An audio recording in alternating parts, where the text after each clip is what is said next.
dans le prochain épisode de Un si grand soleil. Tandis que Jonathan veut détruire son frère, Inès souhaite quant à elle prendre ses distances avec sa famille. Attention, les paragraphes qui suivent contiennent des spoilers sur l'épisode d'Un si grand soleil diffusé demain soir sur France 2. Si vous ne voulez rien savoir, ne lisez pas ce qui suit. Mardi 29 juin 2021 dans Un si grand soleil. Jonathan veut détruire son frère. Son plan n'ayant pas fonctionné, Florent ne sait plus quoi faire pour éloigner son frère de sa famille.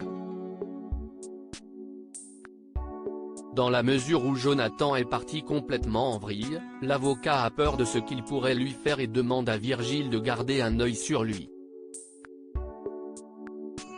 Par la suite, Florent reçoit un appel de Clément qui cherche à en savoir plus sur cette histoire de faux papiers. S'il prétend qu'il s'agit d'une invention de son frère, Becker est loin d'être dupe et signale qu'il ne peut pas se substituer à la justice.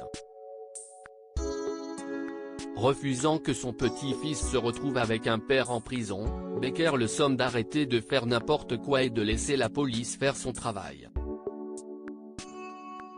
Pendant ce temps, Kira reçoit un message de Jonathan qui souhaite la voir dans la journée puis sollicite Camille pour qu'elle la couvre au cas où sa famille appellerait. Bien qu'elle pense que ce soit une mauvaise idée, Camille accepte malgré tout. Peu après, Kira est avec Jonathan qui lui indique qu'il part pour l'Espagne afin d'éviter la prison. Une annonce qui peine Kira. De son côté, Enzo téléphone à Camille car il ne parvient pas à joindre Kira. La fille de Manu tente bien de lui faire croire qu'elle est aux toilettes mais il ne marche pas.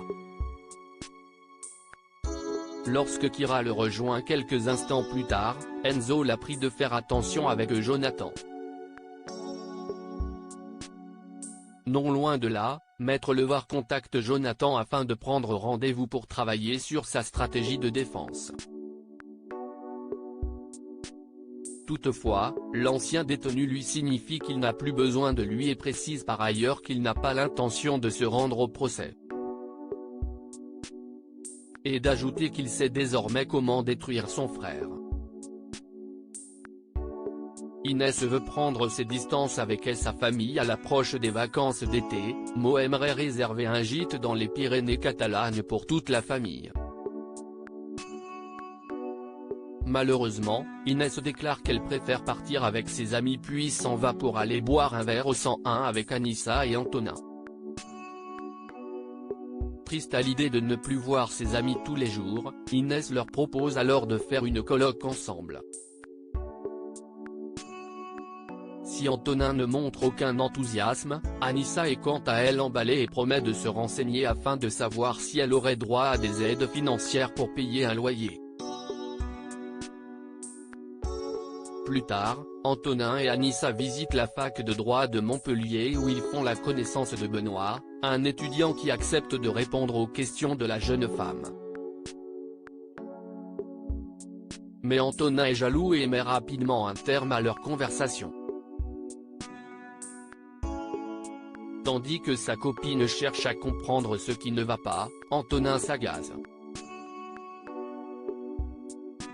En parallèle, Inès confie à son père vouloir quitter le domicile familial car elle n'arrive toujours pas à pardonner l'infidélité d'Henrik ni le fait que sa mère l'ait pardonné aussi facilement.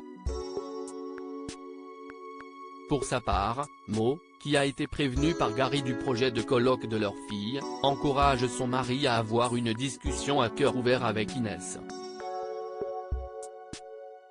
Dans le même temps, Antonin contacte Anissa.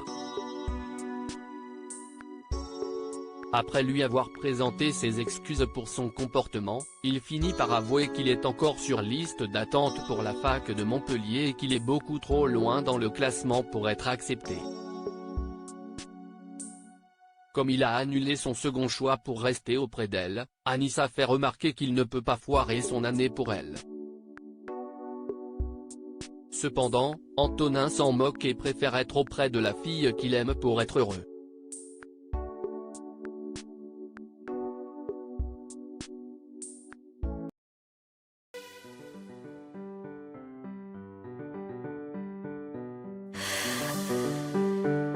The